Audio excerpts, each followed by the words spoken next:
Hello friends, welcome to Gargi classes. The Indian Express editorial discussion में आपका स्वागत है। आज डेट है 4 सितंबर 2020 और देख लेते हैं कौन कौन सा आर्टिकल आज अपन डिस्कस करेंगे। तो सबसे पहले अपन देखेंगे मास्किंग द क्वेश्चन। अभी पार्लियामेंट का मॉनसून सेशन शुरू होने वाला है, उससे रिलेटेड बहुत से इंपॉर्टेंट प्रोविजंस किए गए हैं कोविड-19 को ध्यान में रखते हुए, उनके बारे में बात करेंगे।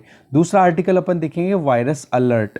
ठीक है, अभी जो कोविड-19 के केसेस में नंबर की बात की जाए तो नंबर्स तो चलो ठीक है, राइज हो रहे हैं रेगुलर बेसिस पे, बट जो मोर्टेलिटी रेट है वो रिड्यूस हो चुकी है। जो मई या अप्रैल मई के टाइम पे जो हुआ करती थी उस 2 मंथ्स के टाइम पे या मार्च के टाइम पे, वो अभी मोर्टेलिटी रेट जो है 7% से रिड्यूस होकर के 2-3% तक आ चुका है।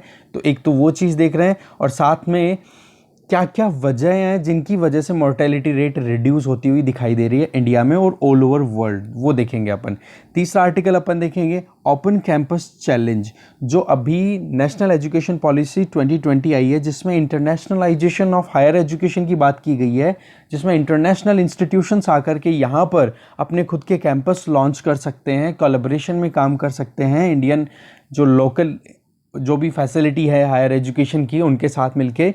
तो देखेंगे क्या क्या चैलेंजेस देखने को मिल सकते हैं और किस तरीके से अपने ये जो चीज़ें कहीं ना कहीं बेनिफिशियल हो पाएंगी।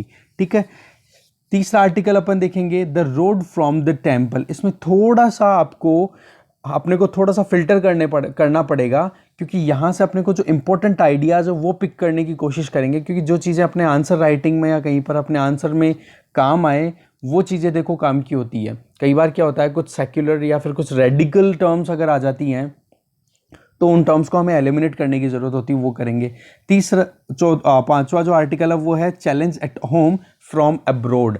अभी रिसेंटली यूएन की एक रिपोर्ट आई है और उसके बेसिस पे, और दूसरा दिल्ली में अभी आईएस बेस्ड इस्लामिक स्टेट से रिलेटेड लगभग 10 से ज़्यादा लोगों को अरेस्ट किया गया है दिल्ली में। तो वो अपन देखेंगे कि ये क्या इशू है कि इस्लामिक स्टेट की जो रूट्स हैं, जो जड़ें हैं, वो है तो वेस्टर्न एशिया में, पर उसकी ब्रांचेस क्या इंडिया और या सब कॉन्टिनेंट साउथ एशिया की बात करें तो वहाँ पर भी पहुँच चुकी है क्या, तो वो जानने की कोशिश करेंगे। और एक आर्टिकल ये जो है स्लिपिंग इनटू नेगेटिव टेरेन, इसके बारे में अपन ऑलरेडी बात कर चुके हैं। यहाँ पर वही बातें रिपीट की जा रही हैं कि भाई जो अभी करंट जो रिपोर्ट आई है जिसमें इंडियन इकोनॉमी को कॉन्ट्रैक्ट होते हुए दिखाया गया है 25% से, तो वो कॉन्ट्रैक्शन जो है आने वाले 3 क्वार्टर तक कंटिन्यू रहेगा। पर हाँ, वो कॉन्ट्रैक्शन का जो रेट है वो रिड्यूस होता हुआ दिखाई देगा, क्योंकि इकोनॉमिक एक्टिविटीज़ कहीं ना कहीं आगे बढ़ती जा रही है।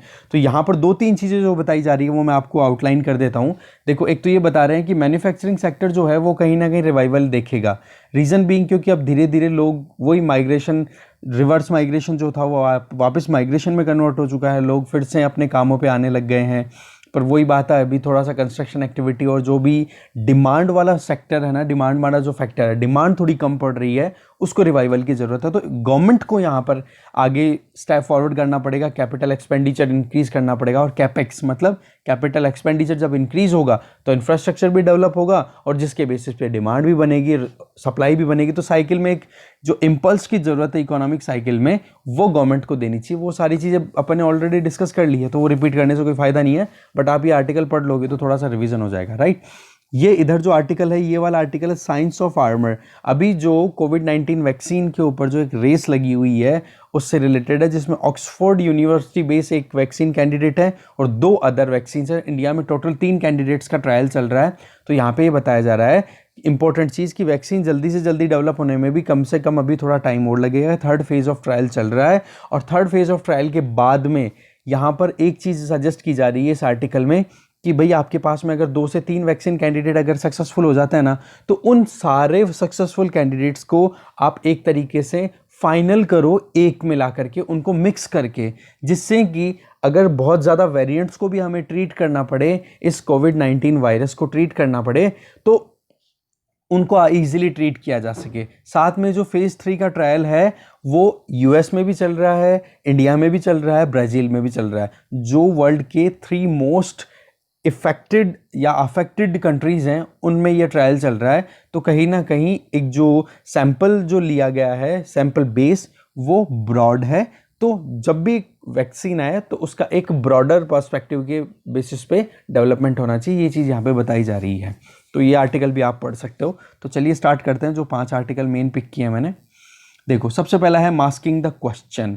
अभी क्या है, पार्लियामेंट का मॉनसून सेशन शुरू होने वाला है सितंबर 14 को, और इसमें एक जो इम्पोर्टेंट प्रोविज़न किया गया है कि अब क्वेश्चन आर नहीं होगा इस सेशन में, just because of this pandemic. और जो 0R है, जहाँ पर कोई भी एमपी खड़ा होकर के कोई भी क्वेश्चन पूछ सकता है, जो भी पब्लिक इम्पोर्टेंट मतलब अर्जेंटली किसी भी पब्लिक इशू को अटेंशन की रिक्वायरमेंट है उससे रिलेटेड, तो उसको भी रिड्यूस कर दिया गया है। तो ये ना तो अनयूजुअल है ना ये अनएक्सपेक्टेड है। रीज़न बीइंग क्योंकि पार्लियामेंट भी है, कहीं ना कहीं उसकी फंक्शनिंग भी तो कोविड-19 की इफेक्ट का या उसकी वजह से कोई ना कोई उसमें मॉडरेशन या कोई चेंजेस तो आने थे ही। तो ये जो मॉडिफिकेशन किया गया है, जो एक ट्रांजैक्शन करने के लिए जो फॉरम है, बहुत इंपॉर्टेंट फॉरम है जो दिल्ली में है, तो वहाँ पर जो गवर्नमेंट का बिजनेस होता है, तो गवर्नमेंट के बिजनेस को क्वेश्चन किया जाता है, उनसे पूछा जाता है कि भाई आप क्या कर रहे हो, और गवर्नमेंट की अकाउंटेबिलिटी, दैट मीन्स एग्जीक्यूटिव्स की अकाउंटेबिलिटी भी फिक्स करने की कोशिश की जाती है। इसके लिए पार्लियामेंट की फंक्शनिंग प्रॉपर वे में होना बहुत ज़्यादा ज़रूरी है। और जब बात आती है ऑपोजिशन की, और ऑपोजिशन की आज तो हालत वैसे ही ख़राब, बहुत कम नंबर्स हैं उनके पास में पार्लियामेंट में, तो उस केस में ऑपोजिशन के पास में जो हथियार हैं, जो वेपन्स है, जिसके बेसिस पे वो क्वेश्चन पूछ सकती है, गवर्नमेंट को अकाउंटेबिलिटी उन गवर्नमेंट की फिक्स की जा सकती है, तो वो क्वेश्चन आर और 0R ही तो हैं। तो उनको हमें कहीं ना कहीं प्रिजर्व और प्रोटेक्ट करने की ज़रूरत है। अब देखो, कई बार क्या होता है, एमपीज़ कोई ऑपोजिशन के हो ये ज़रूरी नहीं है, रूलिंग पार्टी के एमपीज़ भी होते हैं, वो भी क्वेश्चन पूछ लेते हैं रूलिंग जो मिनिस्टर्स हैं उनसे, ठीक है। तो 0R जो है अपने आप में एक इंडियन पार्लियामेंट्री इनोवेशन रहा है। इंडिया ने ही ये इनोवेट किया है, जो कि सभी एमपीज़ को स्पेस प्रोवाइड करता है कि वो अर्जेंट पब्लिक इंपॉर्टेंस के इश्यूज मैटर्स पे बात कर सके, उन इश्यूज को उठा सके। प्रैक्टिस में देखा जाए तो क्वेश्चन आर और 0R दोनों जो हैं वो ऑपोजिशन के एमपीज़ के लिए ज़्यादा इंपॉर्टेंट रहते हैं बजाय कि रूलिंग पार्टी के लिए, क्योंकि ऑपोजिशन पार्टी जो होती है वो हाउस में रूलिंग पार्टी जो कि मेजॉरिटी एंजॉय करती है उसको क्रैम्प करती है। दैट मीन्स उनसे सवाल करती है, उनसे ये पूछती है कि आपकी क्या पॉलिसी है, कितनी इफेक्टिवनेस है, उनको क्रिटिसाइज किया जाता है। तो ये बहुत ही ज़्यादा प्रेशियस स्पेसेस होते हैं जहाँ पर रूलिंग पार्टी के अगेंस्ट में ऑपोजिशन को अपॉर्चुनिटी मिलती है। और डेमोक्रेसी की यही ब्यूटी है जहाँ पर रूलिंग पार्टी से क्वेश्चन किए जा सकते हैं, उनकी रिस्पॉन्सिबिलिटी फिक्स की जा सकती है कि भाई आपको अथॉरिटी मिल रही है तो आपकी ये रिस्पॉन्सिबिलिटी है। अब ये पेंडेमिक चल रहा है तो यहाँ पर क्या है, एग्जीक्यूटिव्स ने बहुत सारी पावर्स अपने हाथों में ले ली, चाहे वो नेशनल डिजास्टर रिलीफ की बात करें या फिर कोई और प्रोविजंस की बात करें, तो एग्जीक्यूटिव्स कहीं ना कहीं ज़्यादा एम्पावर्ड महसूस कर रहे हैं, उनके हाथ में कहीं ना कहीं ज़्यादा से ज़्यादा पावर है। तो एग्जीक्यूटिव्स की तो टेंडेंसी ये रहेगी कि उनसे ज़्यादा मतलब कम से कम सवाल पूछे जाए, तो शॉर्ट सर्किट डिबेट के ऊपर टेंडेंसी, मतलब वो इंक्लाइंड रहेंगे कि डेलिब्रेशन भी कम से कम हो। तो ऑपोजिशन का जो स्पेस है 0R क्वेश्चन आर के बेसिस पे, जिस पे कि अकाउंटेबिलिटी फिक्स की जा सकती है, वहाँ पर हमें ज़्यादा एक तरीके से स्पेशली और स्पेसिफिकली इन दोनों सेगमेंट्स को, क्वेश्चन आर और 0R को प्रोटेक्ट करने की ज़रूरत है। इवन कोशिश करनी चाहिए कि हम इन्हें एक्सटेंड कर सके, ज़्यादा मौका मिले ऑपोजिशन को सवाल पूछने का। पार्लियामेंट जो है वर्ल्ड ओवर फंक्शनिंग अगर देखी जाए पार्लियामेंट की, तो कोविड-19 आउटब्रेक से जो भी कॉन्सिक्वेंसेज आए हैं उन सबको अडेप्ट करके ही फंक्शनिंग की जाए। जैसे कि टाइम टेबल अगर देखा जाए इस पेंडेमिक के टाइम पे पार्लियामेंट्स की, तो और मेजर जो भी डेमोक्रेसीज है, फॉर एग्जांपल यूके या फिर न्यूजीलैंड, उन्होंने लार्जली अपनी जो फंक्शनिंग है उसको अनचेंज रखा है, एज इट इज़ रखा है, जो प्री कोविड-19 एरा में हुआ करता था। साथ में उन्होंने जो कोविड-19 की वजह से जो भी एक जैसे सोशल डिस्टेंसिंग हो गई, हाइजीन का हो गया, वो जो चीज़ें रिक्वायर्ड थी उनके अकॉर्डिंग ऑल्ट्रेशन कर दी, मॉडलिटीज़ अडॉप्ट की है। तो जो फंक्शनिंग थी उसको कोविड-19 के अकॉर्डिंग एडजस्ट किया है, बजाय कि इंडिया में अभी क्या किया गया है, क्वेश्चन आवर को बिल्कुल ही ख़त्म किया गया है। यूके में ब्रिटिश पार्लियामेंट में प्राइम मिनिस्टर से तो क्वेश्चन जो मेंबर्स चैम्बर में प्रेजेंट हैं वो भी कर सकते हैं, और जो चैम्बर में प्रेजेंट नहीं है, रिमोटली है, वो भी कर सकते हैं। यहाँ तक ये एक देखो ऑनलाइन सिस्टम कहीं ना कहीं अडॉप्ट किया जा चुका है, तो ये फैसिलिटी इजीली अवेल की जा सकती है। इवन हमारे खुद के कंट्री में भी देखें तो क्वेश्चन आर को खत्म नहीं किया गया है। राजस्थान और यूपी को अगर देखें तो इन दो को छोड़ करके बाकी जो कंट्री स्टेट्स हैं वहां पर भी जो लेजिस्लेटिव असेंबली के जो सेशंस बुलाए गए हैं, उन सेशंस में question are as it is intact रहा है। उनसे मतलब क्वेश्चन पूछे गए हैं एग्जीक्यूटिव से, जैसे कि छत्तीसगढ़ और अरुणाचल प्रदेश की असेंबलीज में ये कंडक्ट देखा जा सकता है। क्राइसिस के बीच में गवर्नमेंट और ऑपोजिशन के जो लीडर्स हैं उनको साथ में आने की ज़रूरत है। हाँ, वो टांग खिंचाई एक दूसरे की कर सकते हैं, लेग पुलिंग इज़ कॉमन, पर इस टाइम पे हमें इस कोविड-19 के इस तरीके के क्राइसिस से बाहर निकलना है, तो इन दोनों को, दोनों पार्ट्स को, रूलिंग को और ऑपोजिशन को, दोनों को साथ में आना चाहिए। और इसके लिए एक इंडियन पार्लियामेंट जो है बहुत शानदार प्लेटफॉर्म है। यहाँ पर एक वाइटल रोल प्ले किया जा सकता है ऑपोजिशन और रूलिंग पार्टीज़ के द्वारा, जिससे कि जो ये एक्सेप्शनल सर्कमस्टांसेस आई हैं कोविड-19 की वजह से, उनको टैकल किया जा सके। साथ में जो चेयरपर्सन है उनको स्पीकर ऑफ लोकसभा ने एक लेटर भेजा है कि भाई आप उन सब्जेक्ट्स को अवॉइड करो जो सबजुडाइस हैं। दैट मीन्स जो कोर्ट्स की मतलब जुडिशियल रिव्यू के अंडर में गई हुई है, जुडिशियल कंसिडरेशन में है, जिनके लिए नॉर्मली देखा जाए सबजुडिस अगर कोई मैटर होता है ना, तो उन पे क्या होता है कि जुडिशरी का कोई ना कोई ओपिनियन चल रहा होता है, या फिर कहीं ना कहीं कोर्ट्स का इन्वॉल्वमेंट आना शुरू हो जाता है। तो उन इश्यूज पर पब्लिक में ओपन डिस्कशन नहीं होना चाहिए, ऐसा होता है।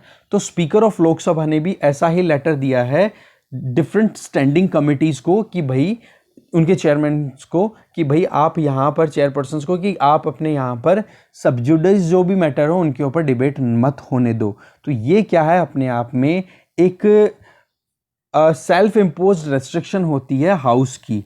इससे भी एक तरीके से थोड़ा सा पीछे जाने की ज़रूरत है।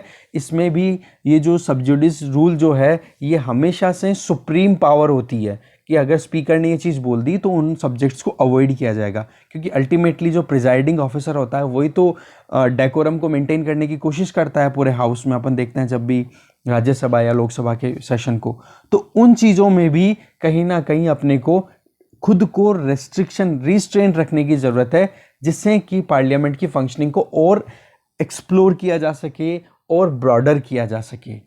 तो यहाँ पर रीडेफिनेशन करने की या रीडिफाइन करने की ज़रूरत है, जब हम एक ज़माने में जी रहे हैं जहाँ पर पब्लिक इंटरेस्ट लिटिगेशन पे काम होते हैं। दैट मीन्स कि अगर कोई भी एक विक्टिम है, वो डायरेक्ट सुप्रीम कोर्ट में या कहीं जुडिशरी की हेल्प नहीं ले सकता अपने खुद के राइट्स को प्रोटेक्ट करने में, वहाँ पे कोई भी पब्लिक इंटरेस्ट लिटिगेटर है, आप या मैं भी अगर कोई इशू उठा दें कि भाई इस पर्टिकुलर सेक्शन के साथ में बहुत ज़्यादा एट्रोसिटीज़ हो रही हैं, और वो लेटर लिख के भेज दें अपन कोर्ट में, तो कोर्ट उस पे भी अगर एक्शन लेती है, तो ऐसे ज़माने में रहकर हम किस तरीके से जो डेलिब्रेशन की बात होती है, जहाँ डिबेट की बात होती है, उनको कैसे रोक सकते हैं। तो क्वेश्चन आर और 0R अपने आप में बहुत इंपॉर्टेंट है, और इनको अपहेल्ड करने की ज़रूरत है, इनको और ज़्यादा एक्सपेंड करने की ज़रूरत है। और जो सबजुडिस जो टर्म यूज़ करता है हाउस में, जो स्पीकर के द्वारा यूजुअली कॉमनली यूज़ किया जाता है, उनको कम से कम यूज़ करने की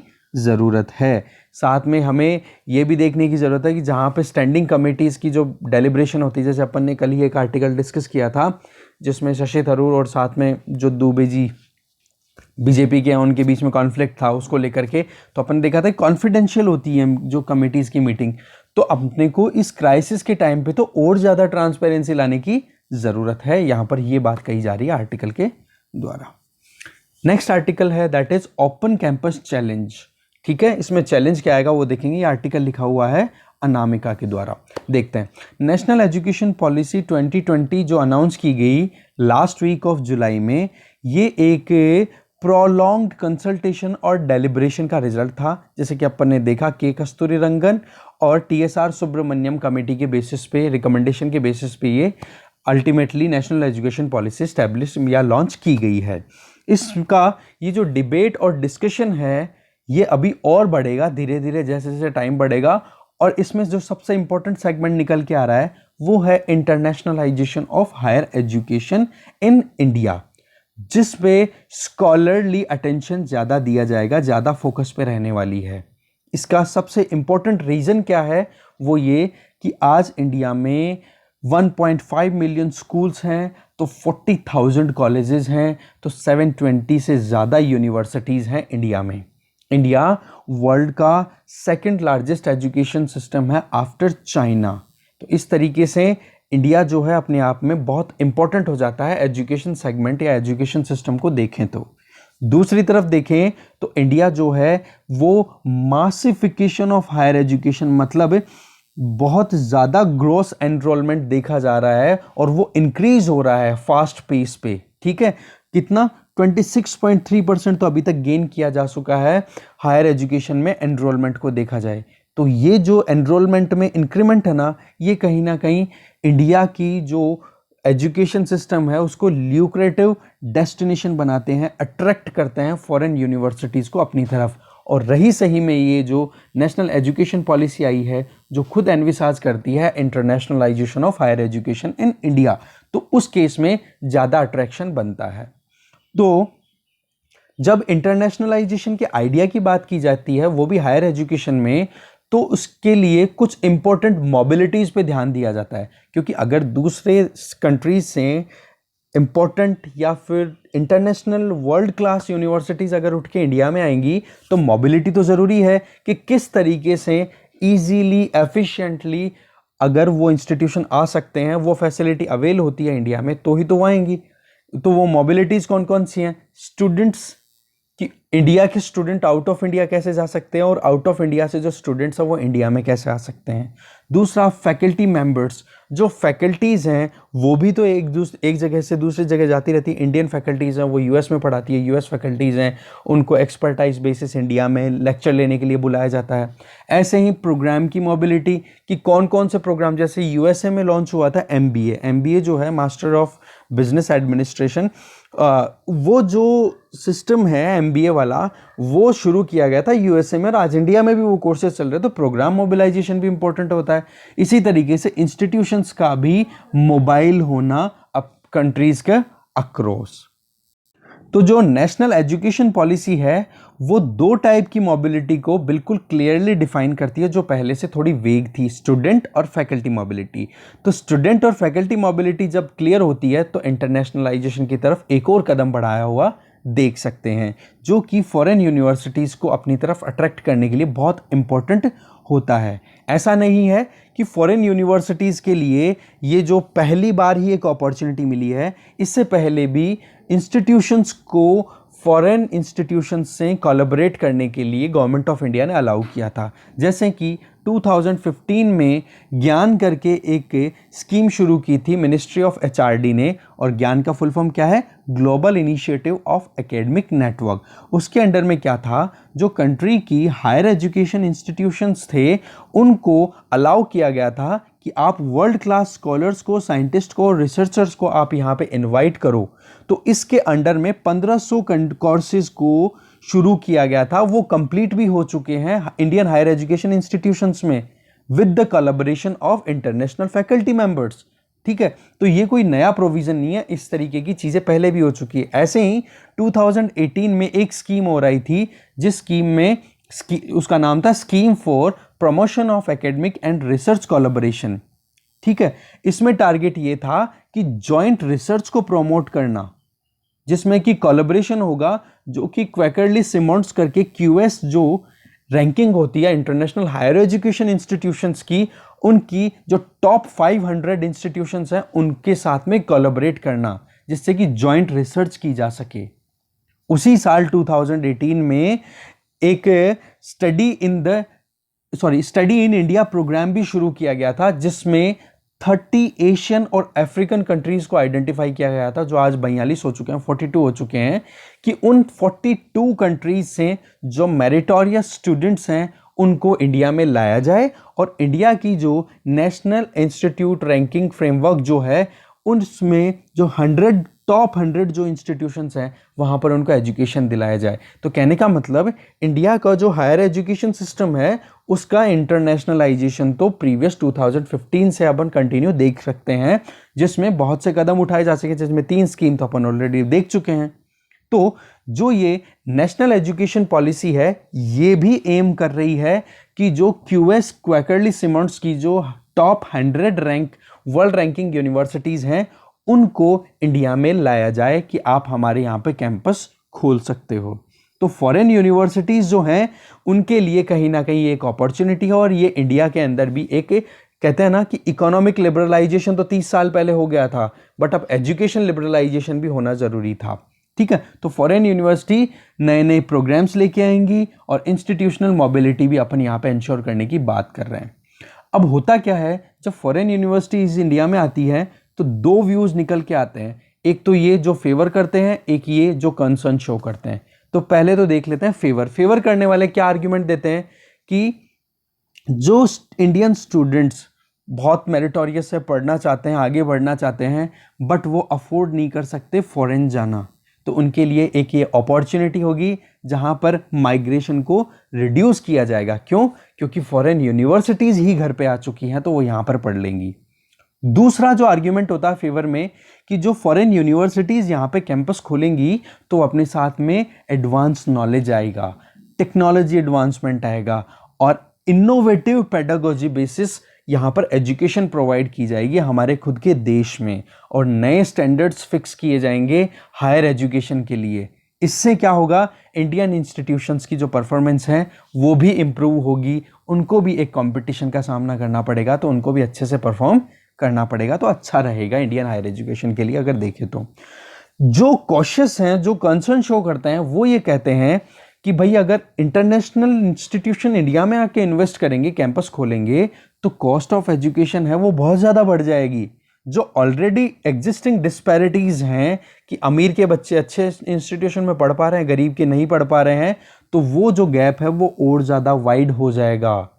और जो क्वालिटी एजुकेशन है उसकी अफोर्डेबिलिटी हायर एजुकेशन में अगर बात की जाए तो वो वीक हो जाएगी। कहने का मतलब जो आज बच्चे पढ़ना चाहते हैं हायर एजुकेशन में, आईआईटीज आईआईएम्स में, जहाँ पे कहीं ना कहीं उनको कोटा मिलता है, उस कोटे का उनके पास में कहीं ना कहीं कमी देखी जाएगी, तो ये डिस्पैरिटी बढ़ने का डर रहेगा। इससे क्या होगा, जो एग्जिस्टिंग हायरार्कीज जो है कंट्री में कि lower class, middle class, upper class, इस तरीके के इंस्टीट्यूशंस, तो वो कहीं ना कहीं ज़्यादा बढ़ती हुई देखी जा सकती है। तो हमारी जो कैंपस की डाइवर्सिटी देखी जा सकती है हमारे कैंपस में, जहाँ पे एक गरीब का बच्चा भी उसी क्लास में पढ़ता है जहाँ एक अमीर का बच्चा पढ़ता है, जहाँ पे जो कास्ट डिस्क्रिमिनेशन देखे हुए जो डाउन ट्रोडन सेक्शंस थे पास्ट में, वो लोग उसी क्लास में बैठते हैं जिस क्लास में पहले जो स्वर्ण जाति के या स्वर्ण कास्ट के जो लोग बैठते हैं। तो कहने का मतलब जो डाइवर्सिटी है, या फिर रीजनल डाइवर्सिटी की, देखो south India, north India, waste India, north east India के जो स्टूडेंट्स हैं वो सब एक साथ बैठ के पढ़ते हैं। तो ये जो हायरार्की को जो सिस्टम ऑलरेडी था उसको कहीं ना कहीं ज़्यादा एक्सेलरेट कर सकता है ये फॉरेन इंस्टीट्यूशंस का इंडिया में आना, ये कहते हैं। साथ में जो मेरिटोरियस स्टूडेंट्स हैं उन्हीं को ज़्यादा एडमिशन मिलने के चांसेस रहेंगे फॉरेन कैंपसेस में, क्योंकि वो तो क्वालिटी वाइज जाएंगे, तो वो भी कहीं ना कहीं ये जो डिस्क्रिमिनेशन वाला सेगमेंट है वो चलता रहेगा। देखो प्रोज एंड कॉन्स तो हर सिस्टम के होते हैं, हमें ध्यान हमेशा देना चाहिए। एक पेपर लो, उस पर लिखो प्रोज क्या है, कॉन्स क्या है। अगर प्रोज ज़्यादा आ रहे हैं तो आप इसकी तरफ जाओ, क्योंकि हर सिस्टम के कुछ नुकसान भी हैं तो फ़ायदे भी हैं, तो ज़्यादा फ़ायदे हो वो चीज़ की तरफ अपने को जाना चाहिए। तो यहाँ पर ये नहीं है, अपने को क्या है, एज एन एडमिनिस्ट्रेटर दोनों चीज़ों को समझने की ज़रूरत है। आप बिल्कुल एक्सट्रीम पॉजिटिव भी नहीं जा सकते, एक्सट्रीम नेगेटिव भी नहीं जा सकते, आपको तो बैलेंस बनाने की ज़रूरत है। ओके, तो चलिए आर्टिकल में फिर से आते हैं अपन। तो हमें ये जो 2 बाइनरीज हैं, कौन सी, कि भाई फेवर करना और अगेंस्ट में जाना, इनसे थोड़ा दूर की सोचने की ज़रूरत है। क्योंकि आज अपन देख रहे हैं ग्रोस एनरोलमेंट है वो 26% से भी ज़्यादा हो चुका है हायर एजुकेशन इंस्टीट्यूशन में अगर इंडिया की बात की जाए, और वो आने वाले टाइम पे और ज़्यादा बढ़ेगा।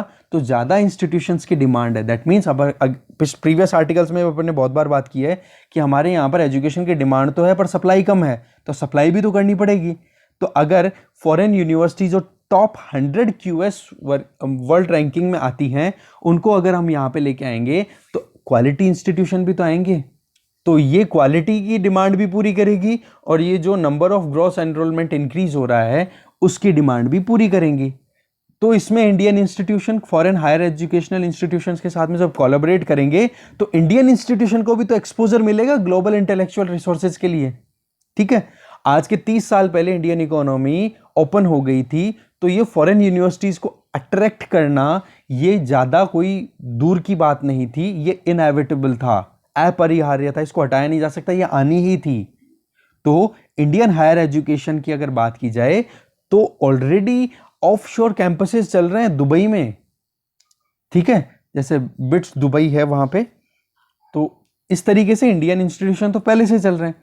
तो यहां पर राइटर इंपॉर्टेंटली कुछ बातें कर रहे हैं कि यहां पर एक फाइन ट्यूनिंग की जरूरत है, जिससे कि जो नेशनल एजुकेशन पॉलिसी 2020 लॉन्च की गई है इसको प्रॉपर वे में, जो एक लेटर एंड स्पिरिट में इसको इंप्लीमेंट किया जा सके।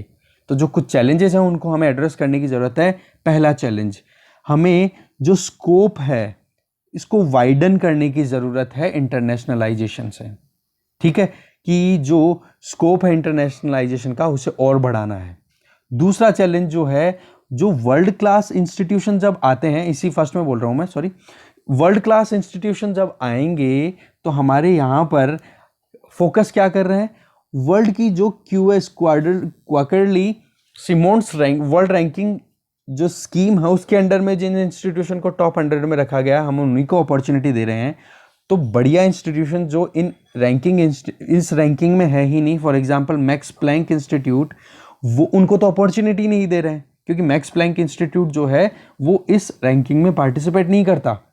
तो बढ़िया क्वालिटी के जो दूसरे इंस्टीट्यूशन है उनको तो अपन अपॉर्चुनिटी नहीं दे रहे, मौका ही नहीं दे रहे। तो हमें इसको ज्यादा वाइडन करने की जरूरत है, जो इंटरनेशनलाइजेशन का स्कोप है। दूसरी तरफ रिपीटेड आर्टिकल्स आते हैं कि ये जो रैंकिंग सिस्टम है ये कहीं ना कहीं बायस्ड है, इनका एक तरीके से थॉरली इंडिया की जो डाइवर्सिटी है, डिफरेंट कंट्रीज की जो ग्राउंड रियलिटीज है उनको ध्यान में रखते हुए ये रैंकिंग नहीं आती है, तो उसका क्रिटिसिज्म भी बढ़ता जा रहा है। ये अपने आप में दूसरा चैलेंज है। तीसरा चैलेंज है कि science, technology, engineering, mathematics, that means stem, in professional courses के बेसिस पे आप अगर इंडिया में कोई भी इंस्टीट्यूशन को कैंपस खोलने के लिए अलाउ करते हो तो वो सोशल साइंस और ह्यूमैनिटीज पे तो ध्यान ही नहीं देगा। इन डिसिप्लिन को तो कहीं ना कहीं फॉरेन कैंपसेस में जगह ही नहीं मिलेगी, तो इस पे ध्यान देने की जरूरत है। चौथा, कि जो वोकेशनल और स्किल एजुकेशन जिस पे national education policy mainly focus करती है उसको इतना ज़्यादा इंपॉर्टेंस नहीं दिया जाएगा जितना कि एकेडमिक एजुकेशन को दिया जाएगा। ये चौथा कंसर्न है। और पांचवा जो फाइनल कंसर्न जो है वो ये है कि जो फॉरेन यूनिवर्सिटीज़ हैं वो क्या नेशनल एजुकेशन पॉलिसी के ओवरऑल विजन से क्या एग्री करेंगी। तो इन चीज़ों को देख के हमें फाइन ट्यूनिंग करने की ज़रूरत है, एक प्रॉपर बैलेंस बनाने की ज़रूरत है। इस तरीके से आर्टिकल अपना ये भी खत्म होता है। थर्ड आर्टिकल देखते हैं, दैट इज वायरस अलर्ट। ये आर्टिकल लिखा है दिलीप मावलंकर और दीपक सक्सेना के द्वारा। अभी अगर ट्रेंड देखें तो कोविड-19 इन्फेक्शन ग्राफ जो है वो बढ़ रहा है, बट मोर्टेलिटी जो है कोविड-19 की वजह से वो डिक्लाइन करती हुई दिखाई दे रही है। तो क्या ये जो SARS-CoV-2 वायरस है ये अपनी स्टिंग को लूज कर रहा है? इसके लिए बताते हैं कि month by month mortality rate figure जो है वो शार्प डिक्लाइन देख रहा है। जब से देखें, पर्टिकुलर पॉइंट देखें तो मई का जो महीना था, गुजरात में अप्रैल में 7% मोर्टेलिटी थी, वो अगस्त में 2 से 3% रह गई है। इसी तरीके से महाराष्ट्र, कर्नाटका, इनमें भी क्या मोर्टेलिटी रेट 1.6% या 3% तक आके रुक चुकी है। तो ये चीज़ क्लियर होती है कि हाँ, मोर्टेलिटी फिगर जो है डिक्लाइन कर रहा है। दूसरा, डॉक्टर्स जो ट्रीट कर रहे हैं कोविड-19 पेशेंट्स को वो भी ये बोल रहे हैं, उन्होंने भी ये ऑब्जर्व किया है कि जो अब नए केसेस आ रहे हैं जिनको हम एडमिट कर रहे हैं जुलाई से अगस्त वाले मंथ में, उन लोगों का जो केस था या उनके ऊपर जो इन्फेक्शन था वो माइल्डर था एज कंपेयर टू अप्रैल और मई मंथ के जो एडमिटेड केस थे उनसे। तो यहां पर ये चीज कहीं ना कहीं आर्ग्यूमेंट्स दिए जा रहे हैं राइटर के द्वारा। तो ये अपने आप में एक पॉसिबल एक्सप्लेनेशन है कि वाकई में डिक्लाइन हो रहा है मोर्टेलिटी का। तो इसके लिए हम कुछ ट्रेंड देखते हैं, कुछ और चीज़ों से एविडेंसेस अपन लेते हैं कि क्या वाकई में डिक्लाइन कर सकता है या नहीं। पहला, वायरस जो है वो अपनी जो एक टेंडेंसी होती है, जो अटैक करने का जो टेंडेंसी होती है, वो कहीं ना कहीं माइल्डर देखी जा रही है अभी। ये चीज़ हमने पास्ट में जो एपिडेमिक्स आए उनसे भी कहीं ना कहीं एक्सपीरियंस की है। जैसे स्वाइन फ्लू आया था, तो शुरू शुरू में जैसे ही आया था तो मोर्टेलिटी बहुत ज़्यादा थी, फिर धीरे धीरे होती होती मोर्टेलिटी बहुत कम हो गई। यही सेम केस 2006 में जब चिकनगुनिया आया था, तब मोर्टेलिटी बहुत ज़्यादा थी और घटते घटते अब तो बिल्कुल रेयरली दिखाई देती है चिकनगुनिया की वजह से मोर्टेलिटी।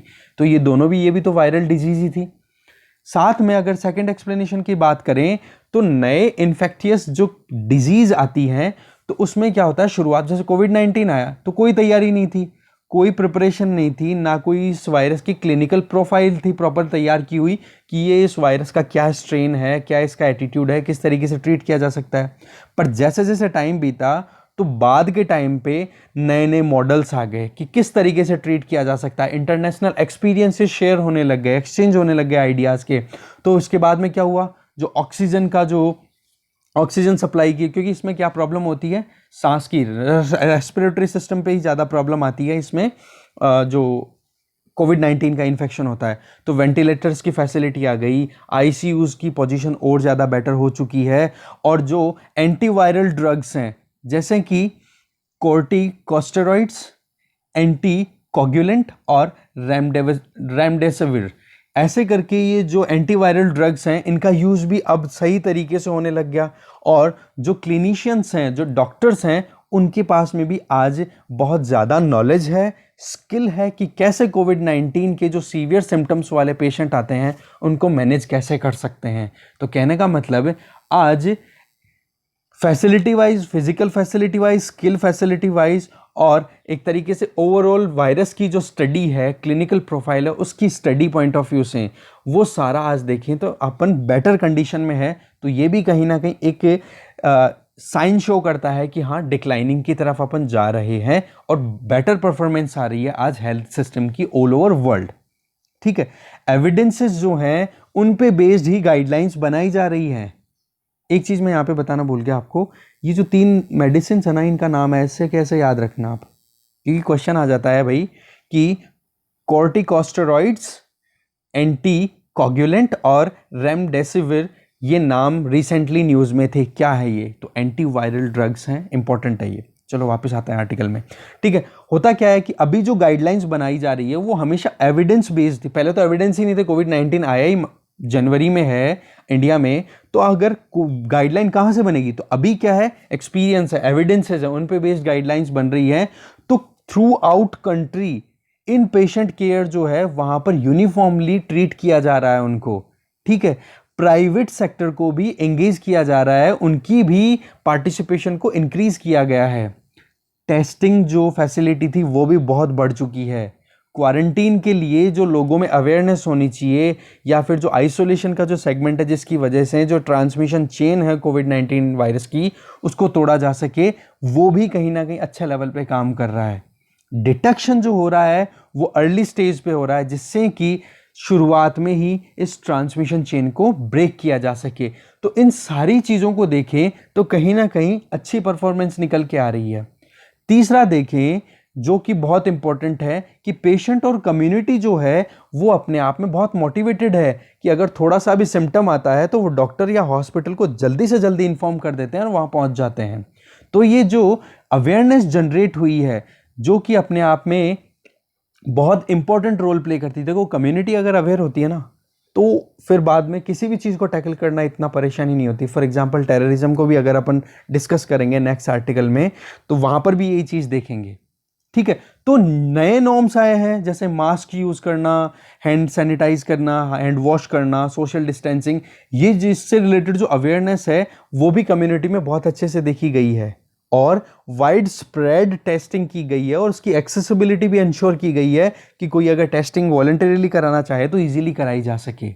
तो उससे भी क्या है, कहीं ना कहीं इस ट्रांसमिशन चेन को और कोविड-19 आउटब्रेक को टैकल करने में सक्सेस मिली है। कहने का मतलब मोर्टेलिटी रेट जो अपना मेन टारगेट है आर्टिकल का, वो रिड्यूस होती हुई दिखाई दे रही है। तो अर्ली टाइम पे ही अगर कॉम्प्लिकेशंस का पता पड़ जाए, मतलब डायग्नोस हो जाए कि बीमारी है, तो आने वाले कॉम्प्लिकेशंस को पहले से टैकल किया जाना, ये एक अच्छी बात है अभी के टाइम पे। फोर्थ जो एक्सप्लेनेशन है वो ये है कि फर्स्ट फेज जो था एपिडेमिक का, जिसमें डिजीज स्प्रेड हुई थी स्पेसिफिकली कंजेस्टेड एरियाज में, for example slum area of Maharashtra, तो वहां पर इन्फेक्टियस डोजेस जो थी वो लगातार, मतलब लोगों के बीच में इन्फेक्शन लगातार बढ़ता जा रहा है। इसका पता कब पड़ा? जब सेरोलॉजिकल सर्वे हुआ था, एक आर्टिकल अपन ने डिस्कस किया था जिसमें एंटीबॉडीज के बारे में टेस्टिंग हुई थी, तो पता पड़ा था कि जो शुरुआत में सैंपल लिए गए थे जिनकी टेस्टिंग की गई थी, तो पुणे में पता पड़ा था कि 4% लोग ही इन्फेक्टेड थे। बट एंटीबॉडी टेस्टिंग जब हुआ, सेरोलॉजी मतलब ब्लड टेस्टिंग हुई, तब पता पड़ा कि मोर देन 50% लोगों की बॉडी में जो कोविड-19 से फाइट करने वाली एंटीबॉडीज है वो मिली। ठीक है, तो कहने का मतलब यहां पे है कि शुरुआत में जो डिजीज का जो स्प्रेड था वो कहां पे था? हाईली कंजेस्टेड एरियाज में, स्लम्स में। पर जैसे जैसे टाइम बीता, अगस्त आते आते ये एपिडेमिक का स्प्रेड है वो लेस डेंस एरियाज में बढ़ना शुरू हो गया। अब लेस डेंस एरियाज में होता है तो वहां पे क्या होता है? पॉपुलेशन के बीच में इंटरेक्शन कम होता है, प्रॉक्सिमिटी कम होती है, मतलब वो आसपास में कम आते हैं। दूसरा, सोशियो इकोनॉमिकली बेनिफिटेड, मतलब अपलिफ्टेड, बेटर कंडीशन में जो सोशियो इकोनॉमिकली देखें उस प्रोफाइल के लोगों में अगर बीमारी आती है तो वो तो देखो उनकी इम्यूनिटी भी अच्छी होती है और न्यूट्रिशन भी उनकी बॉडी में अच्छा होता है, तो वो कहीं ना कहीं उनके अंदर, उनकी बॉडी में जो वायरस है वो माइल्डर इन्फेक्शन शो करता है।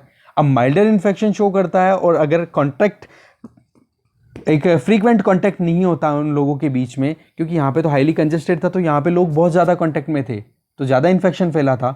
तो यहाँ पर तो क्या है, कांटेक्ट मतलब सोशल डिस्टेंसिंग ऑटोमेटिकली हो रही है और अवेयर भी हो रही है, अवेयरनेस भी है लोगों में, तो कहीं ना कहीं चेन ब्रेक होती हुई दिखाई दे रही है और जो इन्फेक्शन के केसेज हैं वो रिलेटिवली माइल्डर आ रहे हैं। अभी जो मोर्टेलिटी रेट है ये इंडिया में ही स्पेसिफिक नहीं है कि वो डिक्लाइन कर रही है। चाइना की बात करें जहां से शुरू हुआ था ये वुहान, क्योंकि नाम भी वुहान वायरस दे दिया था डोनाल्ड ट्रंप ने तो शुरू में, तो वहां पे तो मोर्टेलिटी रेट 1% तक आ गई थी, तो ये अपने आप में एक अच्छी चीज है। दूसरा, अगर देखें यूरोप में जो पहले मार्च के टाइम पे जो आउटब्रेक हुआ था उस टाइम पे बहुत ज़्यादा मोर्टेलिटी रेट थी। अब जो नई वेव आई है इन्फेक्शन की यूरोप में फिर से, वहाँ पर मोर्टेलिटी रेट अब वहाँ पर भी कम देखी जा रही है और आने वाले 6 महीनों तक ये मोर्टेलिटी रेट जो है वो और डिक्लाइन करेगी कोविड-19 की वजह से। तो ये जो फियर है, जो डिजीज को लेकर के जो डर है, वो कहीं ना कहीं अब कम होता हुआ दिखाई दिया जा रहा है और कम होगा भी। तो इसकी वजह से कहीं ना कहीं इकोनॉमिक एक्टिविटीज फिर से फैसिलिटेट होगी। अब इकोनॉमिक एक्टिविटीज फैसिलिटेट होगी तो आप समझ सकते हो फिर से लोग मोबाइल होना शुरू होंगे, तो जो इन्फेक्शन है वो रैपिडली स्प्रेड करेगा और वो अपन देख भी रहे हैं। डेली के लगभग 75,000 केसेस तो इंडिया में आना शुरू हो भी चुके हैं और वो केसेस भी कैसे हैं? असिम्प्टोमेटिक, आइडिया ही नहीं है लोगों की कि उनके केस हो चुका है, जैसे पुणे वाला मैंने एग्जांपल दिया था। तो वैक्सीन के लिए वेट करना और साथ में उसके लिए अपने जो टाइम मिल रहा है ये अपने आप में एक गुड चांस अपने को दे रहा है कि हम एक हर्ड इम्यूनिटी को बिल्डअप कर सके सेवरल कम्युनिटीज़ में। हर्ड इम्यूनिटी मैंने बताया था कि मान लो एक 50 आदमियों का ग्रुप है, उसमें 2 आदमी इन्फेक्टेड हैं, वो थोड़े से उनकी बॉडी की इम्यूनिटी कम है, और उसके बीच में ये और जो 45 आदमी आ गए उनकी इम्यूनिटी अच्छी है और इधर 3 है इनकी इम्यूनिटी वीक है। तो ये जो इन्फेक्टेड 2 आदमी थे ना, इन्होंने 45 में से 4-5 को इन्फेक्ट किया, पर इन 45 में से क्या सबकी इम्यूनिटी अच्छी है, तो वो 2-3 आदमी क्या करेंगे, अपनी बॉडी की उनकी जो एंटीबॉडी जनरेट होगी वो अपने आप ही उस वायरस को कंटेन कर लेगी, तो ये 3 जो हैं जिनकी इम्यूनिटी वीक है वो बच जाएंगे। तो इस तरीके की जो इम्यूनिटी डेवलप होती है इसको बोलते हैं हर्ड इम्यूनिटी, जो आज तो चलो मेडिकल साइंस बहुत एडवांस्ड है, पास्ट टाइम पे देखा जाए तो उस टाइम पे नहीं होता था ऐसा। वो लोग बचते ही इसी तरीके से थे, या तो आइसोलेशन में पूरी एक कम्युनिटी कोलैप्स हो जाती थी, पूरी खत्म हो गई, या फिर उनमें हर्ड इम्यूनिटी आ जाती थी। जो लोग हाईली इम्यून है डिजीजेस को लेके, उनकी बॉडी फिट है, तो वो क्या रोक देते थे स्प्रेड को, किसी भी कम्युनिकेबल डिजीज के को। ठीक है, तो जैसे ही एक बार कोविड-19 का वैक्सीन आता है तो हमें प्रायोरिटीज भी डिसाइड करने की जरूरत है कि जो लोग हाईली रिस्क पे हैं, फॉर एग्जांपल ओल्डर पीपल, या फिर जिनके ऑलरेडी कोई क्रॉनिक डिजीज चल रही है, कैंसर, डायबिटीज, हाइपरटेंशन, कोमॉर्बिडिटीज का सामना कर रहे हैं, उनको हमें प्रायोरिटी पे रखने की जरूरत है। वीक बाय वीक हमें मॉनिटर करने की ज़रूरत है, एक भी डेथ मिस होनी नहीं चाहिए, करेक्ट डेटा हमारे पास में कलेक्टेड होना चाहिए, जिससे कि हम प्रॉपर वे में टैकल कर सके आने वाले टाइम पे इस कोविड-19 की बीमारी को। अनफॉर्चुनेटली प्रॉब्लम जो है डेवलपिंग कंट्रीज में इंक्लूडिंग इंडिया की जो डेथ रिकॉर्ड है उसको प्रॉपरली एनालाइज नहीं किया जाता, डेथ के कॉज को प्रॉपरली एनालाइज नहीं किया जा रहा, बहुत पुअर है ये। तो कहने का मतलब यहीं पे है कि सीजनल फ्लू और कोविड-19 में अगर डिफरेंस देखोगे ना तो केवल एक ही है कि कोविड-19 की वजह से डेथ रेट ज़्यादा है। अगर डेथ रेट को आप रिड्यूस कर दोगे ना, इसको बिल्कुल ख़त्म कर दोगे, तो नॉर्मल जो जुकाम होता है उसमें और कोविड-19 में ज़्यादा डिफरेंस नहीं रहेगा।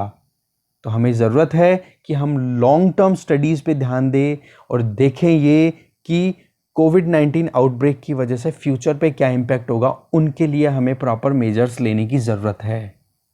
ठीक है, तो इस तरीके से ये आर्टिकल भी अपना ख़त्म होता है। Next article, the road from the temple. इसमें थोड़ा सा आपको एलिमिनेट करना पड़ेगा, चीज़ें मैं बोलने में एलिमिनेट कर दूंगा, पर अपने जो काम की चीज़ें हैं वो यहाँ से पिक करेंगे। ये आर्टिकल लिखा है निमाई एम मेहता के द्वारा। कंटेक्स्ट ये है कि अभी जो राम मंदिर बना है, राम मंदिर का जो फाउंडेशन स्टोन लगाया गया है 5 अगस्त को, तो उसके बाद में बहुत सारे आर्टिकल्स आए हैं जिसमें कभी तो राम मंदिर को प्रेज़ किया जा रहा है, कभी बोलते हैं कि भाई ये डिस्ट्रॉय कर रहा है हमारे सेक्युलर सिस्टम को, कोई बोलता है कि कॉन्स्टिट्यूशनल रिपब्लिकन सिस्टम जो हमारा है उसको कहीं ना कहीं कोलैप्स करने की कगार पे लेके आ चुके हैं आज के टाइम पे।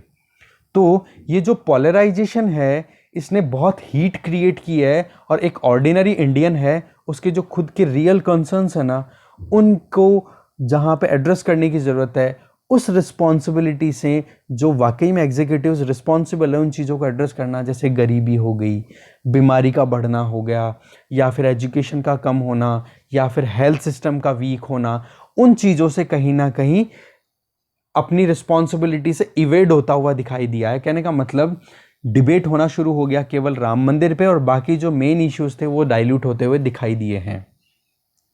इकोनॉमिकल लिबरलिज्म की अगर बात करें, लिबरलाइजेशन की बात करें, तो वो कहीं ना कहीं एक अपने आप में चैलेंज को देखता हुआ दिखाई दे रहा है, क्योंकि आज ग्रोथ में स्लो डाउन है पेंडेमिक की वजह से, जो अपन ऑलरेडी देख चुके हैं ये इशू।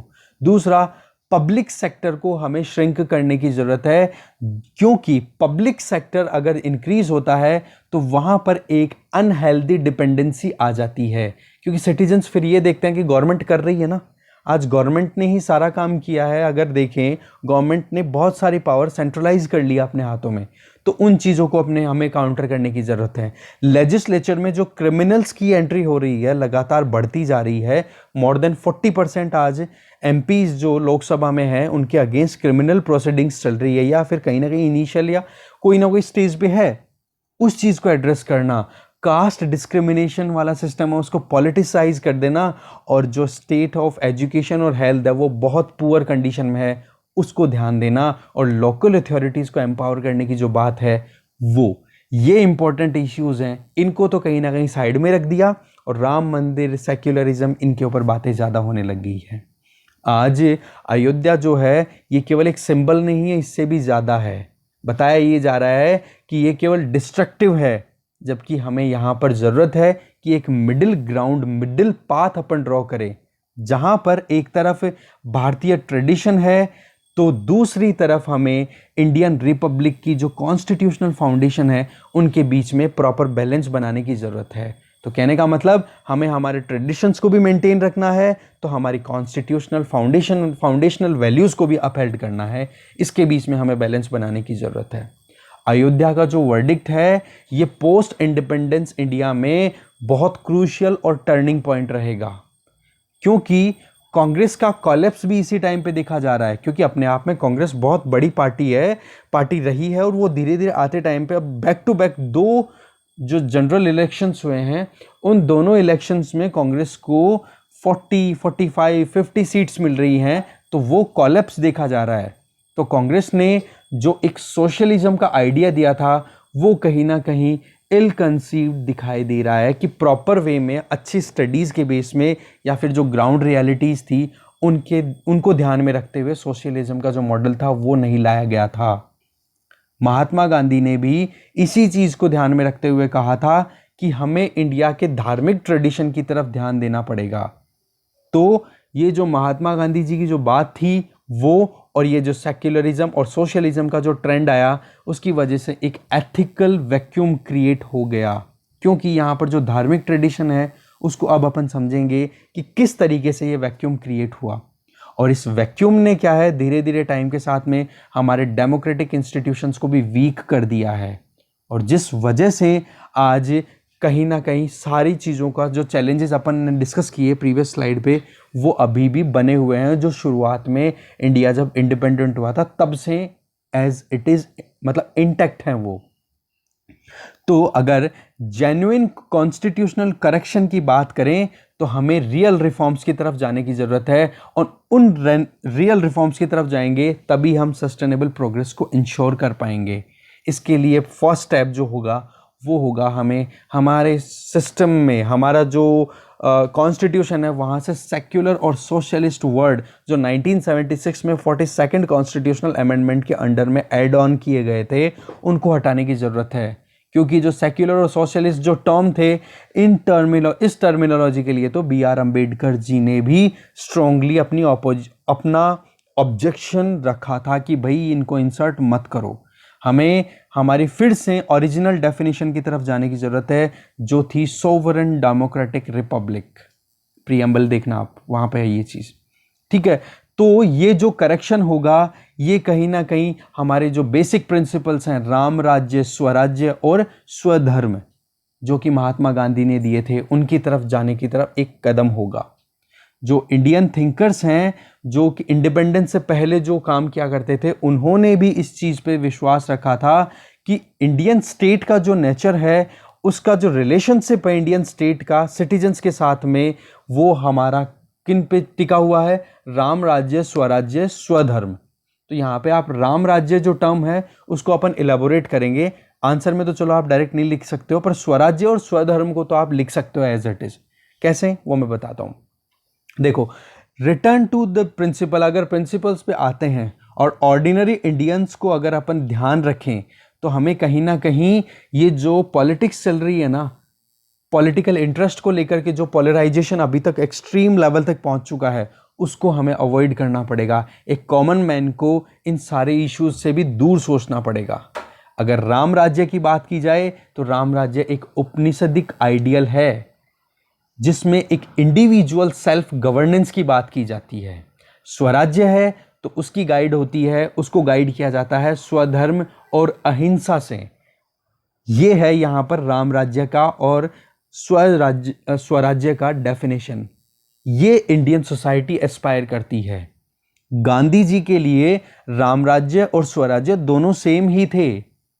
इन्होंने हमेशा से इंडिविजुअल अडेरेंस की बात की है कि इंडिविजुअल, कोई भी एक इंसान, वो अपने बिहेवियर को इस तरीके से डायरेक्ट करे, इस तरीके से सेट करे जो कि गुड गवर्नेंस को इंश्योर कर सके, जिससे कि कम्युनिटी और स्टेट की वेलफेयर इंश्योर हो सके रियल सेंस में। राम राज्य की अगर बात करें तो राम राज्य इंपॉर्टेंट था इंडिविजुअल कंडक्ट के पर्सपेक्टिव में, चाहे वो ब्राह्मण हो, चाहे मिनिस्टर हो, चाहे डाउन ट्रोडन कोई भी सेक्शन हो। यहां पर एग्जांपल दे रहे हैं राइटर कि गांधी ने जो अपना कैंपेन शुरू किया था कास्ट डिस्क्रिमिनेशन के अगेंस्ट में, वो था कि इंडिविजुअल का मोरल सेल्फ बेटरमेंट हो। एक एक इंसान जब खुद से मॉरली अपलिफ्टेड फील करेगा, खुद को अपलिफ्ट करेगा, तो सेल्फ बेटरमेंट लाने की बात की थी, ना कि कम्युनिटी बेसिस पे काम हुई। जो आज डिस्क्रिमिनेशन देख रहे हैं ना, मतलब कास्ट डिस्क्रिमिनेशन को हटाने के लिए रिजर्वेशन दे दिया, कितने ही प्रोविजन कर दिए, कितने ही आंदोलन हो चुके हैं, पर अभी तक कोई सक्सेस नहीं है। उसकी वजह क्या हो गई? कम्युनिटी आइडेंटिटीज बन चुकी हैं। अगर इंडिविजुअल पर्सपेक्टिव में बात की जाती, जो गांधी जी ने एनविसाज किया जाता, तो राम राज्य का जो गोल था वो इजीली अचीव हो सकता था। यहां पर ये बहुत इंपॉर्टेंट बात आ रही है कि इंडिविजुअल एम्पावरमेंट पे ध्यान देना जरूरी है। बहुत सारे क्रिटिक जो हैं वो ये कहते हैं कि राम राज्य जो है एक थियोक्रेटिक स्टेट की बात की जाती है, मतलब एक धर्म के बेसिस पे पूरे स्टेट की बात की जाती है। वो गांधी जी का जो व्यू था रियल वर्ल्ड का, जहां पर वाकई में सेक्युलर आइडिया पे काम होता था, उसको डिसमिस करता हुआ दिखाई देता है। जहां पर एक एक इंडिविजुअल सेंटर्ड, मतलब सेंटर्ड ऑन द इंडिविजुअल, एक एक व्यक्ति को प्रोमोट करना, उसको अपलिफ्ट करना, उस आइडिया को बिल्कुल डिस्कार्ड करते हैं अगर राम राज्य के नाम पे ये कहा जाता है कि थियोक्रेटिक स्टेट की बात हो रही है। कास्ट डिस्क्रिमिनेशन जो वाकई में आज खत्म हो जाना चाहिए था, वो पॉलिटिकल जो मसीहा है या पॉलिटिक्स के हत्थे चढ़ने की वजह से आज सोशियो इकोनॉमिक कॉन्फ्लिक्ट में कन्वर्ट हो चुका है। आइडेंटिटीज के बेस पे कॉन्फ्लिक्ट चलते जा रहे हैं। तो ये जो अप्रोच थी, पॉलिटिकल अप्रोच, जिसके बेसिस पे इस कास्ट डिस्क्रिमिनेशन को खत्म करने की कोशिश की, वो फेल होता हुआ दिखाई दे रहा है। तो हमें कहीं ना कहीं इन सारी आइडेंटिटीज को खत्म करने की जरूरत है, जिसकी वजह से ये डिस्क्रिमिनेशन कंटिन्यू बनता रह रहा है। हाँ, ये बात सही है कि अब बहुत मुश्किल हो चुका है इन कास्ट आइडेंटिटीज को रिमूव करना। स्वराज की अगर बात करें तो स्वराज न तो कभी किसी को प्रोटेक्ट करने की बात कर रहा है, ना कभी वेलफेयर स्टेट की बात करता है। ये हमेशा ध्यान देता है कि एक एक सिटीजन की बेसिक नीड्स को पूरा किया जा सके। फिर से वही बात, इंडिविजुअल की खुद पे, मतलब सेल्फ फुलफिलमेंट होना चाहिए। That was the main theme behind Swaraj और राम राज्य। गांधी हमेशा एक ही चीज कहते थे कि जो स्टेट की डोमिनेंस है वो एक इंडिविजुअल की प्रोग्रेस को अंडरमाइन करता है। टैगोर भी इसी बात के फेवर में थे। गांधी और टैगोर दोनों ने मिलकर रिजेक्ट किया था ब्रिटिश वेलफेयर स्टेट मॉडल को, कि भाई स्टेट लेड कोई भी स्कीम, आप वही बात है कि स्कीम आप एक स्टेट ने बना ली और फिर वो सबके लिए ट्रीटमेंट के लिए आप वही यूज कर रहे हो, तो कैसे वेलफेयर इंश्योर होगी। ये इंडिविजुअल के जो कमिटमेंट्स हैं उनको वीक करता है। अगर इंडिविजुअल देखो, अगर अथॉरिटी इंडिविजुअल को मिलती है तो उसकी रिस्पॉन्सिबिलिटी भी आप फिक्स कर सकते हो, तो खुद की ड्यूटीज को वो फिक्स कर लेगा, खुद को उन ड्यूटीज के लिए कमिट कर लेगा, तो फिर वो क्यों करप्शन करेगा। तो हमें जरूरत है कि हम जो बेसिक नीड्स हैं इंडिविजुअल की, वो सेल्फ प्रोवाइडेड हो, वो खुद से ही फुलफिल करें। चाहे वो एजुकेशन की बात करो या वाटर की बात करो या सैनिटेशन की। 1931 में जब Gandhi ji round table conference में जब बैठे थे तो उन्होंने बोला था कि जब से ब्रिटिशर्स ने अपना खुद का एक स्कूल सिस्टम शुरू किया है जिसमें स्टेट का रोल होता है, उसकी वजह से हमारे यहाँ पर लिटरेसी रेट बहुत डाउन हो चुकी है। जबकि हमारे यहाँ पर जो सेल्फ सफिशिएंट प्राइवेट फी बेस्ड सिस्टम जो विलेज स्कूल्स हुआ करती थी, वहां पर एजुकेशन लेवल बहुत अच्छा था। आयरनी तो ये है कि यूरोप में भी एक सेंचुरी पहले इन सेल्फ सफिशिएंट स्कूल्स ने ही, एजुकेशन इंस्टीट्यूशंस ने ही एजुकेशन को इंप्रूव किया है वहां पे, और उसी को क्लैंप डाउन किया गया था ब्रिटिश स्टेट स्कूल सिस्टम के द्वारा। कहने का मतलब कि जो लोकल लोग हैं वो अपने हिसाब से ही अपने एजुकेशन सिस्टम को कंटिन्यू करेंगे तो वो अच्छे से एजुकेट कर पाएंगे।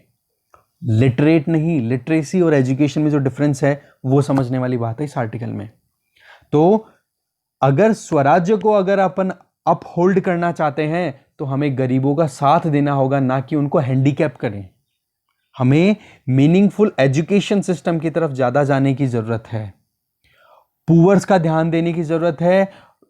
आज अगर पुअर फैमिली की बात भी देखें तो वो लोग भी अपने बच्चों को पब्लिक स्कूल से निकाल करके प्राइवेट स्कूल, उन इंस्टीट्यूशन में डाल रहे हैं जो लोकल कम्युनिटी के द्वारा रन किए जा रहे हैं। क्यों? क्योंकि उनको पता पड़ रहा है कि फ्री तो है पर ये एजुकेशन सिस्टम फेल हो रहा है पब्लिक स्कूल वाला। तो बेटर परफॉर्मेंस की तरफ आज ज्यादा ध्यान दिया जा रहा है, चाहे वो गरीब परिवार हो चाहे अमीर परिवार हो, ये कोई बड़ी चीज नहीं है। तो हमें एम्पावर करना होगा एक एक इंडिविजुअल को। अगर स्वधर्म की बात करें, अभी तक राम राज्य की बात करी, स्वराज की बात करी, अब स्वधर्म की बात करें तो स्वधर्म तो मॉरल कमिटमेंट से रिलेटेड बात होती है। मॉरल कमिटमेंट होते हैं इसमें, तो इंडिविजुअल खुद से खुद के वर्क के लिए। तो एक सेक्युलर आइडियोलॉजी और स्टेट को सोशलिज्म बनाने से कोई सही बात थोड़ी ना होती है कि आप करना कुछ और चाह रहे हो, चाहते कुछ और हो। ठीक है, तो इंडिविजुअल को पब्लिक गुड से आप अलग नहीं कर सकते और ना करना चाहिए। और ये ही इंडिविजुअल का स्वधर्म है कि वो खुद से खुद का एक मॉरल बेसिस बनाए कि हाँ, खुद को कमिट कर ले कि मुझे सोसाइटी के लिए ये काम करना है। तो इससे क्या होगा, अपने आप करप्शन है वो भी रुकना शुरू हो जाएगा। पब्लिक प्राइवेट स्पेयर में जहाँ पे आज स्वधर्म की आवश्यकता है, जहाँ कमी हो रही है, उसको फिर से बनाने की ज़रूरत है। जो क्रिमिनलाइजेशन हो रहा है लेजिस्लेचर के अंदर, वहाँ पर भी क्रिमिनल एक्टिविटीज़ या क्रिमिनल बैकग्राउंड के लोगों को आउट हो अपने आप ही हो जाएंगे। क्यों? मॉरली अगर वो खुद से कमिट होंगे तो वो क्यों करेंगे? एक तो पहली चीज़ तो क्रिमिनल एक्टिविटी क्यों करेंगे, और क्रिमिनलाइज हो चुके हैं तो जो लोग मॉरली कमिटेड हैं वो क्यों एंट्री देंगे? तो कहने का मतलब ये है कि आज जो वायलेंस के लिए टॉलरेंस हो चुकी है, स्टेट की पावर जो लगातार बढ़ती जा रही है, इसको हमें रोकने की ज़रूरत है, इंडिविजुअल्स को एम्पावर करने की ज़रूरत है। तो गांधी जी ने हमेशा से अर्ज किया था कि इंडिविजुअल का मॉरल कमिटमेंट जो है वो अपने काम के लिए बहुत ज़्यादा होना ज़रूरी है, और उसके लिए स्टेट का इंटरवेंशन कम से कम होना चाहिए। और ये हमारे लिए स्टेट जो फ्यूचर जनरेशन है उनके लिए बहुत ज़्यादा ज़रूरी है, जिससे कि ब्राइट इंडियन फ्यूचर को अपन एस्पायर कर सकें। ठीक है, इस तरीके से इसमें मैंने अवॉइड करने की कोशिश की है, चीज़ें समझ में आई होगी। ये अपन आंसर यूज़ कर सकते हैं, बहुत बढ़िया। इनका कभी एथिक्स में यूज़ कर सकते हैं, स्वराज्य की बात कर सकते हैं, स्वधर्म की बात कर सकते हैं, और गांधी के अकॉर्डिंग राम राज्य। डायरेक्ट गांधी राम राज्य मत लिख देना आप, ऐसे तो फिर एक्सट्रीम वर्ड चला जाएगा। गांधी जी के अकॉर्डिंग राम राज्य क्या था। ठीक है, चलिए नेक्स्ट आर्टिकल देखते हैं। Challenge at home from abroad, Vijay Darda, इनके द्वारा ये आर्टिकल लिखा हुआ है। मैंने इसको बहुत कट शॉर्ट किया है, डायरेक्ट टू द पॉइंट बात करूंगा मैं इसमें। आप आर्टिकल देखना चाहो तो न्यूज़पेपर में देख सकते हो, वहाँ पे और भी फैक्चुअल चीज़ें वो अपने काम की नहीं है, इसलिए मैंने अवॉइड कर दिया उनको। ठीक है, अभी क्या लेटेस्ट अरेस्ट किया गया है न्यू दिल्ली में, इस्लामिक स्टेट ऑपरेटिव जितने भी यहाँ पे लड़ाके तैयार हो रहे थे, जिन्होंने ज्वाइन किया था, और साथ में 15 किलो IED एक्सप्लोजिव जो था उसको भी पकड़ा है। इसके साथ में ये काम तब हुआ है जब UN की एक महीने पहले एक रिपोर्ट आई थी 26th रिपोर्ट, किस बेसिस पे? UN's analytical support and sanction monitoring report, उसकी टीम की एक रिपोर्ट थी, जिसमें यह बताया गया था कि इंडिया में इस्लामिक स्टेट और अलकायदा की टेरर आउटफिट्स यहाँ पर आना शुरू हो चुकी हैं, जड़ें चलाना शुरू कर चुकी हैं। तो रिपोर्ट ने यह मेंशन किया था कि इंडिया को जो IS एफिलिएट जो ब्रांच है, जिसको बोला गया है हिंद विलाया, क्या हिंद विलाया, ये नाम पूछा जा सकता है, हिंद विलाया रिसेंटली न्यूज़ में था, क्या है ये? तो ये एक टेररिस्ट आउटफिट है जो कि इस्लामिक स्टेट से अपना रिलेशन रखता है, जिसको अनाउंस किया गया था मई 2019 को। तो लगभग 180 से 200 मेंबर्स इसके हो चुके हैं। इनकी मेजर प्रेजेंस, सिग्निफिकेंट नंबर्स की प्रेजेंस आप देख सकते हो केरला और कर्नाटका वाले रीजन में। तो जो al Qaeda in Indian subcontinent, AQIS, ये शॉर्ट टर्म आप याद रखना, AQIS रिसेंटली न्यूज में था, ये क्या है? ठीक है, इस तरीके के क्वेश्चन आते हैं ये। तो अलकायदा इन इंडियन सबकॉन्टिनेंट की बात करें तो ये सक्सेसफुल हो रहा है रिक्रूट करने में, चाहे वो बांग्लादेश की बात करो, चाहे इंडिया की बात करो, चाहे म्यांमार की बात करो, चाहे पाकिस्तान की बात करो, यहाँ पर 150 से 200 मेंबर्स इन्होंने रिक्रूट कर लिए हैं। देखने वाली बात क्या है, इन्होंने जो तरीका ढूंढा है वो ये कि जो परेशान लोग हैं उन परेशान लोगों की ग्रीवांसेस को एड्रेस करो। मतलब जो डेमोक्रेटिक कल्चर है ना हमारे इंडिया की, उसको ही ये इंस्टीट्यूशन हार्नेस कर रहे हैं, ये IS जैसे। कि कोई परेशान है, फॉर एग्जांपल सेंट्रल गवर्नमेंट ने कोई एक रूल निकाल दिया, या फिर कम्युनिटी बेसिस पे या लोकल लेवल पे कोई परेशान यूथ है, तो वो जाएगा इनके पास में, और उन परेशान लोगों को ही वो पकड़ते हैं कि भाई तू परेशान है, ला मैं तेरी परेशानी का हल निकालता हूँ, अब तू मेरी एक शर्त है, तेरे को ये करना पड़ेगा। तो वो क्या करेगा? हाँ ठीक है, मैं कर लूँगा। आप मूवी देखना मुल्क, ठीक है, उसमें बहुत सही सेगमेंट बता रखा है कि किस तरीके से पोलराइजेशन आना शुरू हो जाता है। मतलब जो लोग थोड़ा सा परेशान होते हैं तो उनको रिक्रूट कैसे करते हैं ये जो IS जैसे या अलकायदा जैसे जो ऑर्गेनाइजेशन है। कर्नाटका और केरल की अगर बात की जाए तो ये तो प्रॉस्पेरस भी हैं, यहाँ पर स्ट्रॉन्ग सोशल और कम्युनिटी नेटवर्क है, और एजुकेशनल इंस्टीट्यूशन भी यहाँ पर बहुत बढ़ रहे हैं। अगर केरला की बात की जाए, कुछ लोग ये कहते हैं, अक्यूज करते हैं कि हार्ड लाइन जो फेद है वो कहीं ना कहीं टीचिंग इंस्टीट्यूशन से ही ड्रॉ की जा रही है इन रीजन्स में, केरला और केरला वाले रीजन में पर्टिकुलर बात करें तो यहाँ पर राइटर ये बोल रहे हैं हिस्टोरिकली इस्लामिक कल्चर जो है वो केरला में तो हमेशा से रही है, केरला में सबसे पहले आना शुरू हुई। मतलब कोई भी अगर अरब कंट्रीज से या फिर वेस्टर्न इंडिया के वेस्ट से कोई भी अगर आया है, चाहे वो वास्को डी गामा आया हो या फिर कोई भी, तो केरला के किनारे पे तो जरूर पहुंचा है वो। तो इस तरीके से केरला को तो historical deep rooted social roots हैं अगर इस्लामिक कल्चर की बात की जाए। और यहाँ के जो यंग पॉपुलेशन है वो हमेशा एक एस्पिरेशन रखती है कि वो गल्फ कंट्रीज़ में जाए और उन कंट्रीज़ में जाके अपने खुद के जो परिवार के लोग हैं उनको प्रॉस्पर करें। आपको पता होगा डायस्पोरा की बात की जाए तो मिडिल ईस्ट, वेस्ट एशिया जिसको अपन बोलते हैं, वहाँ पर केरला से बहुत बहुत यूथ जाते हैं वहाँ पढ़ने के लिए। तो अगर वहाँ पे देखें गल्फ कंट्रीज़ में, तो वहाँ पे तो सारे कंट्रीज़, वहाँ पर कोई एक तरीके से रोबस्ट कोई डेमोक्रेटिक स्ट्रक्चर ही नहीं है। तो होता क्या है, वहाँ पर कोई डेमोक्रेटिक स्ट्रक्चर नहीं है तो किसी ना किसी आइडियोलॉजी को देख करके, किसी ना किसी एथनिसिटी को देख करके वो अपनी एक माइंडसेट सेट कर सकते हैं और रिलीजन जो रीजनल डिस्प्यूट्स है वहाँ के, उनमें इन्वॉल्व होना शुरू कर देते हैं, जैसे शिया सुन्नी के बीच में हो गया। ठीक है, तो उनके अंदर मुस्लिम ब्रदरहुड और जो रूलिंग जो डायनेस्टीज है उनके बीच में कॉन्फ्लिक्ट हो गया, उनमें अपने आप को अलाइन कर लेता है।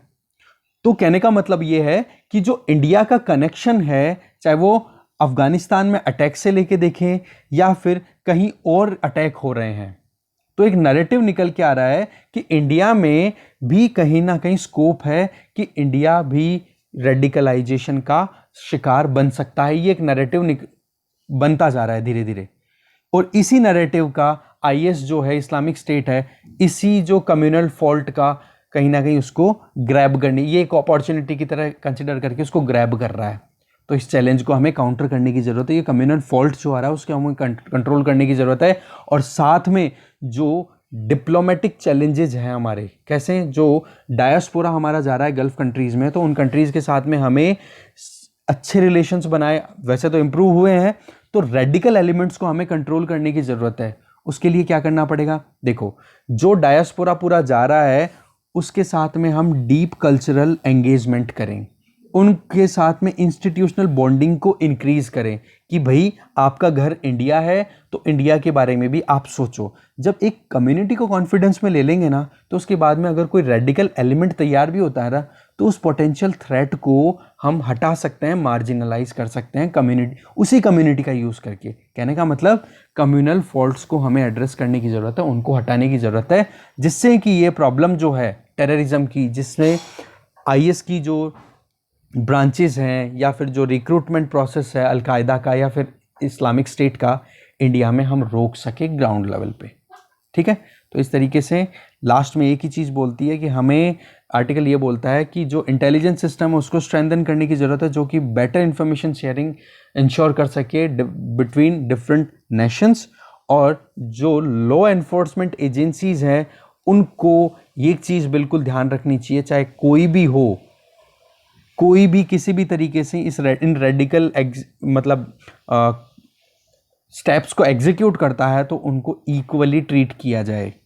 ज़रूरत यह है कि आज के टाइम पे अगर केरल और कर्नाटका की बात की जाए, जहाँ पर ज़्यादा टेररिज्म बढ़ रहा है या फिर इस्लामिक स्टेट के जो रिक्रूट्स वहाँ पर हैं, तो उसको हमें टैकल करने के लिए जो पॉलिटिकल पार्टीज़ के बीच का जो कॉन्फ्लिक्ट है ना, उसको अवॉइड करना पड़ेगा। क्योंकि केरल में जो है और कर्नाटका में जो है वो राइवल पार्टीज रूल कर रही हैं। केरला में जहाँ पे कम्युनिस्ट पार्टी कर रही है तो बीजेपी कर रही है कर्नाटका में। तो इन पार्टीज के बीच में जो पॉलिटिकल आइडियोलॉजिकल इशू है ना वोट बैंक को लेकर के, उसको साइड में करने की ज़रूरत है और टारगेट करना चाहिए कि हम कैसे भी करके हमारे जो बच्चे हैं उनके फ्यूचर को इंश्योर कर सके, उनको बेटर ऑफ बना सकें और हमारा जो नेशनल इंटीग्रिटी सिक्योरिटी है उसको ज़्यादा ऊपर रखे बजाय कि पॉलिटिक्स के। ठीक है, और इंडिया का ये वर्ल्ड को मैसेज जाना चाहिए कि हमारे यहाँ पर डाइवर्सिटी में जो यूनिटी है वो हमेशा बनी रहती है, और यही हमारे लिए एक वे फॉरवर्ड है जिससे कि इस तरीके के चैलेंजेस को हम टैकल कर सकते हैं। कि भाई हमारे आइडियोलॉजिकल गैप तो हैं, केरला की जो रूलिंग पार्टी है और कर्नाटका की रूलिंग पार्टी है, पर जब नेशनल इंटरेस्ट की बात आई तो हम साथ में आकर के काम करते हैं। यही हमारा मेन एक कहते हैं ना फोकस पॉइंट है यूनिटी इन डाइवर्सिटी का। Okay, thank you.